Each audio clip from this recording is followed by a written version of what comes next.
kita melihat sudah kita diskusikan cukup lama. Kalau satu produk ya, atau satu komoditas dua harga, itu pasti akan ada yang memanfaatkan perbedaan tersebut, ya, karena mereka bisa membeli yang murah, yang subsidi, serta menjual ke tempat-tempat yang tidak bersubsidi, ya, seperti BBM industri gitu misalkan, itu pasti akan menjadi dengan harga yang tidak tinggi, tetapi dia sudah menarik keuntungan. Nah, memang ini sekarang disparitas ini memang harus ditengarai dengan cara yang bijak ya, karena saya juga berharap supaya gagasan-gagasan dulu tentang My Pertamina segalanya itu bisa dihidupkan kembali gitu, karena masalah disparitas itu kan masih ada sampai dengan hari ini. Walaupun kemarin pemerintah sudah menaikkan, paling tidak beban anggarannya sedikit banyak berkurang. Namun tetap masih ada jenis bahan bakar yang mempunyai disparitas cukup tinggi.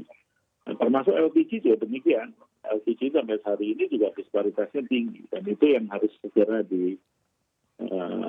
dicarikan mekanismenya supaya disparitas tersebut bisa teratasi hanya untuk orang-orang yang memang berhak disubsidi yang bisa menikmati bahan bakar subsidi.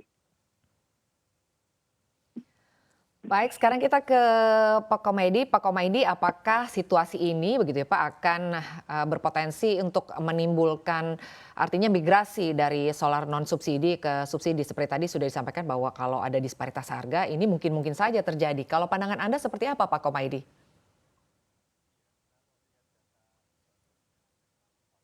Jadi ya Mbak, ada beberapa solar subsidi yang kemudian diidentifikasi tidak tepat sasaran, misalnya ke industri seperti yang tadi Pak Satya sampaikan.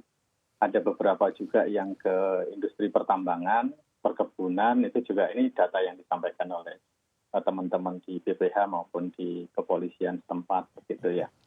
Nah ini sudah sesuatu yang common sebetulnya, ketika ada disparitas pasti ada pihak-pihak yang mengambil manfaat, terlepas ini baik atau tidak begitu.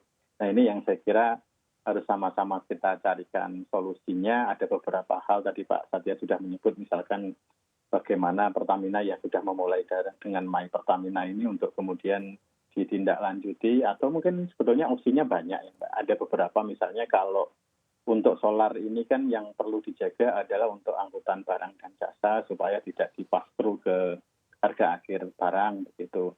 Nah ini kan bisa misalkan subsidinya diberikan kepada kelompok, misalkan ke pengusaha truknya atau ke pihak-pihak yang berkepentingan, tetapi harga di pasar misalnya sama gitu. Jadi mekanismenya yang perlu diubah, tapi subsidinya tetap dipertahankan bahwa ini memang penting untuk menjaga daya beli, apalagi dalam konteks 2023 ini saya kira dimensinya cukup penting begitu ya. Yang pertama kita mulai pulih dari masa pandemi menuju endemi, dan recovery ekonomi saya kira juga perlu daya beli diperbaiki. Yang kedua juga menjelang 2024 hajatan politik secara serentak, kondusivitas ekonomi dan sosial saya kira juga perlu dijaga. Sehingga kalau misalkan dicabut sekarang saya kira tidak bijak juga, tetapi kalau dibiarkan mekanismenya seperti sekarang juga akan mengorbankan keuangan negara yang kemudian menjadi tidak produktif.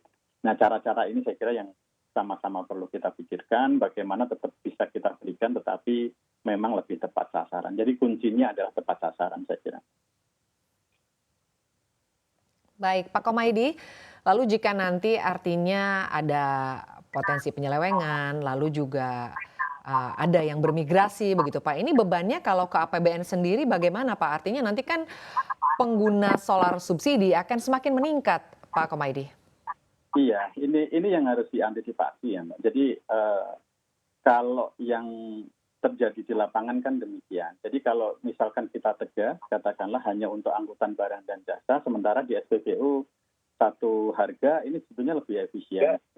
Karena kan nanti bisa diberikan ke pengelola atau industri angkutan barang dan jasa. Ini kan ada perkumpulannya atau ada asosiasinya Mbak. Misalkan ada asosiasi pengusaha truk di seluruh Indonesia, ini ada asosiasinya sebetulnya. Jadi government tinggal panggil ketua asosiasinya, kira-kira di dalam 1 bulan konsumsi mereka perlunya berapa, mereka nanti beli di SPBU tetap sama, sehingga selisihnya nanti dikembalikan saja dalam bentuk cashless atau kupon atau mekanisme yang lain begitu. Sehingga nanti kalau kita ke SPBU harganya satu nih sama begitu. Jadi kalau yang biosolar katakanlah ke harga ekonomi, ya kita belinya ke harga ekonomi, sehingga katakanlah saudara-saudara kita yang pakai mobil-mobil sport yang butuh solar mau pakai biosolar ya silahkan, tetapi harganya harga keekonomian begitu. Saya kira ini akan baik untuk semua pihak.